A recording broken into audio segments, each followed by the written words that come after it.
രാഹുൽ മാങ്കൂട്ടത്തിനെതിരെ നിയമ നടപടിയെടുക്കും. ക്രൈംബ്രാഞ്ച് കേസെടുത്തു, മൊഴിയെടുക്കാൻ തുടങ്ങി. വി ഡി സതീശൻ പുലമ്പുന്നു. പിണറായി വിജയൻ മുഖ്യമന്ത്രി.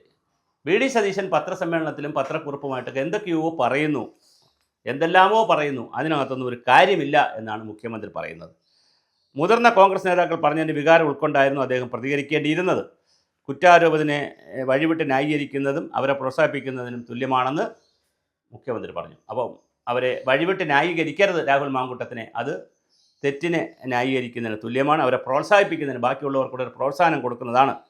രാഹുൽ മാങ്കൂട്ടത്തിൻ്റെ ലൈംഗിക ആരോപണം വളരെ വലിയ ആരോപണമാണ്. അദ്ദേഹം എൻ്റെ അഭിപ്രായമല്ല കേട്ടോ, മുഖ്യമന്ത്രി പറഞ്ഞാണ്. അദ്ദേഹം കൊല്ലുമെന്ന് പറഞ്ഞു. രാഹുൽ മാങ്കൂട്ടത്തിന് ഈ പറഞ്ഞ പെൺകുട്ടികളെ കൊല്ലുമെന്നൊക്കെ പറഞ്ഞു. അതുപോലെ തന്നെ വളരെ മോശമായ കാര്യങ്ങളാണ് വന്നിരിക്കുന്നത്.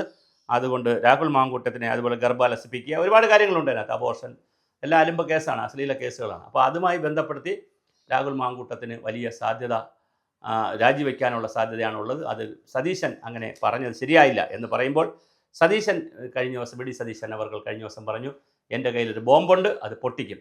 അപ്പോൾ കെ മുരളീധരൻ പറയുന്നത് ആ ബോംബെന്ന് പറയുന്നത് എന്തല്ല, സ്ത്രീ വിഷയമല്ല, അല്ലെങ്കിൽ ലൈംഗിക വിഷയങ്ങളൊന്നുമല്ല, അതൊരു അഴിമതി വിഷയമാണ്, പക്ഷേ വലിയൊരു ബോംബാണ്, അത് പൊട്ടിച്ചിരിക്കും ഞങ്ങൾ എന്ന് പറയുന്നു. അപ്പോൾ എന്തായാലും ബോംബിൻ്റെ കാര്യങ്ങൾ ഇങ്ങനെ വരുന്നു. അതുപോലെ തന്നെ പൊതുപ്രവർത്തകർക്ക് ഉണ്ടായിരിക്കേണ്ടുന്ന അംഗീകാരത്തിന് അപവാദം വരുത്തുന്ന കാര്യങ്ങൾ സംഭവിച്ചു കഴിഞ്ഞതുകൊണ്ട് തീർച്ചയായിട്ടും രാഹുൽ മാങ്കൂട്ടത്തിനെതിരെ കേസെടുക്കും. രാഷ്ട്രീയത്തിൽ അങ്ങനെ തന്നെയാണ് പോകേണ്ടതെന്ന് പറയുന്നു. അതേസമയം വി ഡി സതീശൻ മുഖ്യമന്ത്രി പിണറായി വിജയനെ പോലെ അപവാദ കേസുകളിൽ ഇത്രയേറെ പ്രതികളെ രക്ഷിച്ച, പ്രത്യേകിച്ച് ഒരുപാട് പേരെ പേര് പറയുന്നുണ്ട്. സിനിമാ നടനുണ്ട്, MLA ഉണ്ട്, മറ്റ് മന്ത്രിമാർ, ഒരുപാട് മുൻ മന്ത്രിമാർ, ഒരുപാട് പേരുണ്ട്, MLA മാർ, മുൻ MLA മാർ, ഒരുപാട് പേരുടെ പേരുണ്ട് ഈ ലൈംഗിക ആരോപണത്തിൽ വന്നിട്ട്. ഏറ്റവും കൂടുതൽ വന്നിട്ടുള്ളത് ഇടതുപക്ഷത്ത് നിൽക്കുന്ന CPM-ൽ നിൽക്കുന്നവരെ കുറിച്ചാണ്. പക്ഷേ അപ്പോൾ അതെല്ലാം സംരക്ഷിക്കുന്ന നിലപാടാണ് മുഖ്യമന്ത്രി എടുക്കുന്നതെന്ന് വി ഡി സതീശൻ തിരിച്ചടിക്കുന്നു. എന്തായാലും വലിയ ബോംബ് വരാനുള്ള സാധ്യതയുണ്ടെന്നാണ് നാം മനസ്സിലാക്കുന്നത്.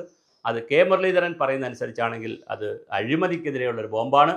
തീർച്ചയായും എന്തായാലും കേരള രാഷ്ട്രീയം ഞെട്ടാനിരിക്കുന്നു. വരും ദിവസങ്ങളിൽ കേരള രാഷ്ട്രീയം ഞെട്ടും, അല്ലെങ്കിൽ കേരള രാഷ്ട്രീയത്തിന് വലിയ പ്രതിസന്ധി ഉണ്ടാക്കുന്ന രീതിയിലുള്ള കാര്യങ്ങളാണ് വരാനിരിക്കുന്നു എന്നുള്ളതാണ് കോൺഗ്രസ് വൃത്തങ്ങളിൽ നിന്ന് പുറത്തു വന്നിരിക്കേണ്ട ഒരു കാര്യം.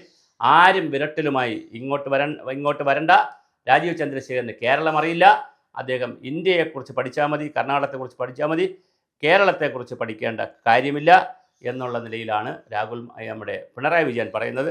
അദ്ദേഹം ഞങ്ങളെ വിരട്ടണ്ട എന്ന് പറയുന്നു. അപ്പോൾ രാജീവ് ചന്ദ്രശേഖരനും മറുപടി പറഞ്ഞിട്ടുണ്ട്, പിണറായി വിജയൻ, വി ഡി സതീശനുമുണ്ട്. അപ്പോൾ ഇതിന് തിരിച്ച് പ്രതിപക്ഷത്തിരിക്കുന്ന രണ്ട് കക്ഷികളെന്നുള്ള നിലയിൽ വി ഡി സതീശൻ പ്രതിപക്ഷ നേതാവും BJP-യുടെ നേതാവ് എന്നുള്ള രാജീവ് ചന്ദ്രശേഖരനും എങ്ങനെ പ്രതികരിക്കും എന്നുള്ളതും വരുന്ന ആളുകളിൽ വളരെ പ്രധാനമാണ്. എന്തായാലും ദ്വന്ദ്വ യുദ്ധം എന്ന് പറയുന്നത് ത്രിമുഖ യുദ്ധമായി, 3 തലത്തിലുള്ള ത്രൈണ യുദ്ധം അല്ലെങ്കിൽ ത്രിതല യുദ്ധമായി മാറിയിട്ടുണ്ട്. അതിനി എങ്ങനെയാണ് മാറുക എന്ന് പറയുന്നത്. പിന്നെ ശബരിമല രാജ്യത്തിൻ്റെ മാതൃകയാണെന്നും ആരാധന സ്ഥലമാണെന്നും അവിടെ ജാതിമത ഭേദങ്ങൾക്കെതിരെ നിൽക്കുന്ന സ്ഥാനമാണെന്നും ഹിന്ദു സംഗമത്തെക്കുറിച്ചും അയ്യപ്പ സംഗമത്തെക്കുറിച്ചൊന്നും രാജീവ് ചന്ദ്രശേഖർ അഭിപ്രായം പറയേണ്ട കാര്യമില്ല എന്നുള്ള നിലയിൽ പറഞ്ഞിട്ടുണ്ട്. അതുപോലെ തന്നെ ഹിന്ദു വൈറസ്, പിണറായി വിജയനും ഹിന്ദുത്വം വൈറസാണെന്ന് പറഞ്ഞ തമിഴ്നാട് മുഖ്യമന്ത്രി സ്റ്റാലിനും മാപ്പ് പറഞ്ഞിട്ട് അയ്യപ്പ സംഗമത്തിന് വന്നാൽ മതിയെന്ന, അല്ലെങ്കിൽ തടയുമെന്നുള്ള BJP സംസ്ഥാന അധ്യക്ഷൻ്റെ ഒരു വാദത്തെ ആണ് തള്ളി പറഞ്ഞിരിക്കുന്നത്. എന്തായാലും കൊള്ളാം. ശബരിമല അയ്യപ്പൻ വീണ്ടും എയറിലേക്ക് കൊണ്ടുവരുന്നതിൽ മുഖ്യ ഭരണകക്ഷി തന്നെ മുന്നോട്ട് വരുന്നതൊരു വലിയ കൗതുകമാണ്. എന്തായാലും കൊള്ളാം. അതിൻ്റെ ഇടയിൽ തങ്കമണി അല്ലല്ലോ, ബിന്ദുവും പിന്നെ അതുപോലെ തന്നെ നമ്മുടെ ബിന്ദു അമ്മിണി ഒരു കത്ത് മുഖ്യമന്ത്രി കൊടുത്തിട്ടുണ്ട്. വീണ്ടും ശബരിമലയിൽ കയറണം എന്ന് പറഞ്ഞ് കത്ത് കൊടുത്തിട്ടുണ്ട്. എന്തായാലും വിവാദങ്ങൾ കത്തി തന്നെ വരുന്നുണ്ട്. ഇടയ്ക്കിടയ്ക്ക് ശബരിമലയും കയറി വരുന്നു. തീർച്ചയായിട്ടും ബോംബുകൾ, മതത്തിൻ്റെയും ജാതിയുടെയും പെൺവിഷയത്തിൻ്റെയും പുതിയ ബോംബുകൾ വരുമ്പോൾ മലയാളി രണ്ട് കൈയും വിട്ട് അന്തം വിട്ട് മുകളിലോട്ട് നോക്കി നിൽക്കുന്നു. കേരളത്തിന് എന്ത് സംഭവിച്ചു?